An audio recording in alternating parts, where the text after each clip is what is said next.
Robot Garage in Birmingham, Michigan. So today we're going to make a video about this claw that we built.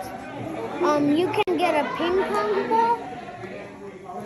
You can connect it, and then you can touch the letter M.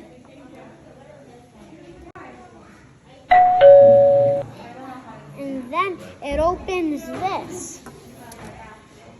It's Bluetooth. Okay? And if you want to open it, just touch the M. Oh. But you need to make sure this doesn't go anywhere. You could get a computer with the red mouse, but take the rubber out and put the ping pong ball right there. And then touch the letter M.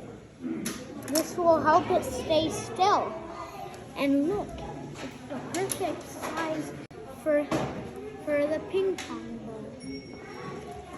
And if you touch the letter M again, it lets it go. Oh, but you could do it over a bowl or something because it might fall out if you do it on a table. Bye.